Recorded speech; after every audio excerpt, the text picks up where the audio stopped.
आज मैं हुजूर की वालिदा का जिक्र कर रहा हूँ। अगर कोई तेरी मेरी माँ का जिक्र करे तो हमारे सीने चौड़े हो जाते।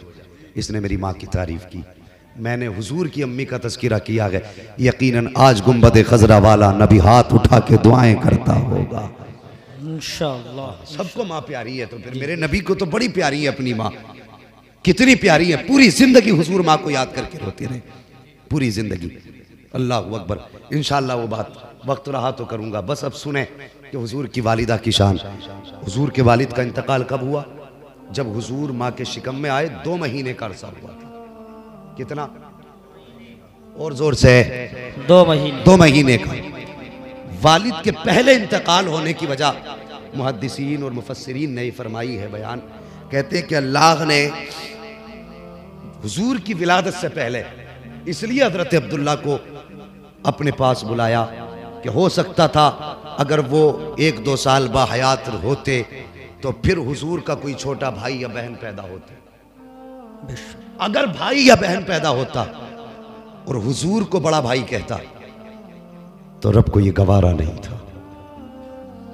अगर रब महबूब के सगे भाई से बड़ा भाई कहलवाना गवारा नहीं करता तो इस चूड़े चड्डे से बड़ा भाई कहलवाना कैसे गवारा कर सकता है? शर्म नहीं आती?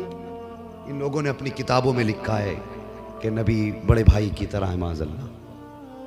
हाँ, नबी की ताज़ीम ऐसे करनी चाहिए जैसे गांव के चौधरी की ताज़ीम की जाती है। ये इन्होंने अपनी किताबों में लिखा है। अल्लाह अकबर। मुफस्सिरीन फरमाते हैं इस वजह से हज़रत अब्दुल्ला का विसाल हुआ। आगे बढ़िए, जो मैं अर्ज़ करना चाहता हूँ। अल्लाह अकबर। 2 महीने का अरसा गुजरा है।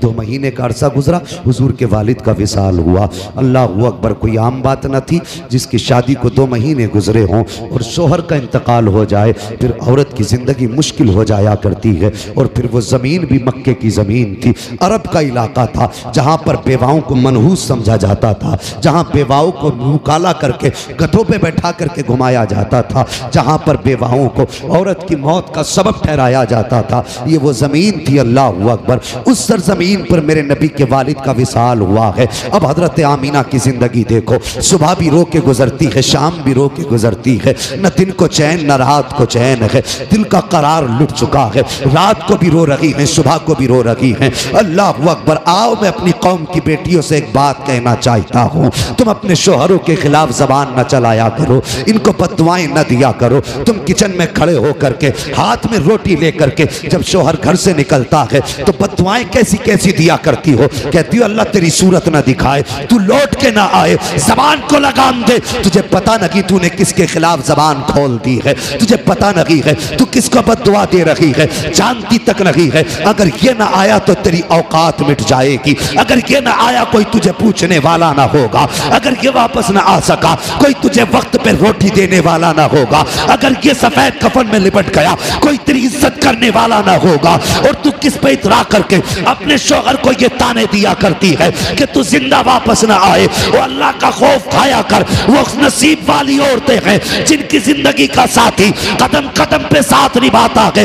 वरना साहिब हमने समाज में बेवाओं की जिंदगी देखी है। ये कौम ऐसी कौम है, ये तो बेवाओं को उस वक्त तक रोटी नहीं देती जब तक उनके बदन से कपड़े नहीं उतरवा लेती है, जब तक उनकी इज्जत नहीं लूट लेती उस वक्त तक ये कौम रोटी देने तैयार नहीं होती है। ए मेरी कौम की बेटी, जब तेरा शोहर घर से निकले तो जबान पे बद्दुआ ना ला, उसके लिए कोई जुमला गलत न कह, बल्कि तू कनीज़े फातिमा है। तेरा शोहर घर से निकले परदेश जाने लगे, फी अमानिल्लाह कह के रुखसत कर दे। जब वो चला जाए घर में आ वुजू कर ले, मुसल्ला बिछा दे, 2 रकात नमाज पढ़, सजदे में सर रख और रो दे ए मेरे मालिक। आंख में आंसू ले और रब की बारगाह में इल्तिजा कर, ए मेरे परवरदिगार सुहागन छोड़ के गया है, सुहाग के जोड़े में मिलाना, हंसता हुआ छोड़ा है, हंसते हुए मिलाना। अल्लाह की इज्जत की कसम अगर ये तेरी आदत होगी तो रब की रहमत आवाज दे के कहती है ये तरीका अपना ले, जब तक तुम दोनों को फिर से मिला न दूंगा उस वक्त तक मौत भी तुम दोनों को जुदा नहीं कर सकती। सुभान अल्लाह। नारे तकबीर, नारे रिसालत, फैज़ाने आला हजरत, फैज़ाने सलामी, अज़मते मुस्तफ़ा कॉन्फ्रेंस, जश्न ईद मिलादुन नबी, मुफ्ती हम्माद रजा साहब क़िबला नारे तकबीर, नारे रिसालत। सुभान अल्लाह, सुभान अल्लाह। हर घर की कहानी है ये, मियाँ बीवी के झगड़े, बद्दुआएं। वो कहता मैं तेरी सूरत देखना नहीं चाहता, वो कहती है जा तू पलट के ही नहीं आएगा। तुझे पता नहीं है जिनके जोड़े बिछड़ जाते हैं उनकी जिंदगी कैसे कटा करती है। बेशक। अल्लाहू अकबर। नबी की अम्मी की जिंदगी देख, शायद तुझे जीने का सलीका आ जाए। अंदाज़े बयां मेरा बहुत शौक नहीं है, शायद के उतर जाए तेरे दिल में मेरी बात। बरगे हिना पे लिखता हूं मैं दर्द दिल की बात, शायद के रफ्ता रफ्ता लगे दिल रुबा के हाथ। मेरी तकरीर तबे यार को बेचैन करती है, सबब क्या है वही कहता हूं जो दिल पर गुजरती है। बेशक। आज हर घर की कहानी है, किस घर में गालियां नहीं है, किस घर के माहौल बिगड़े हुए नहीं है। बदलो यार तरीके, शोहर परदेश जाता है, औरत जबान चलाती रहती है। और तुझे तो रब ने कनीज़ फातिमा बनाया था। डॉक्टर इकबाल ने कहा था तेरे दामन में है किस लालो जवाहर की कमी, तू किसी और के दामन की तरफ क्यों देखे। तुझे मुस्तफ़ा ने क्या ना दिया, तुझे मुस्तफ़ा ने क्या ना दिया। क्या तुझे चलने का सलीका नबी ने न दिया? क्या तुझे हुजूर ने ये नहीं बताया जब एक दूसरे से जुदा हो तो क्या करना है? तू चूल्हे पे खड़ी हुई, हाथ में बेलन था, तूने हाथ में रोटी लेके शोहर को बद्दुआएं दे के घर से भेजा, और उसके बाद कहती हो घरों की खुशियां उजड़ गई। फिर जब जनाजे घरों में आते हैं तो रो के कहती हो बच्चे अल्लाह ने इस उम्र में यतीम कर दिए। तेरी भी तो कुछ जिम्मेदारी थी। हजरत उमर फारूक आजम का दौरे खिलाफत है जी, समझ रहे हैं ना बात सारे लोग। हजरत उमर फारूक आजम का दौरे खिलाफत है।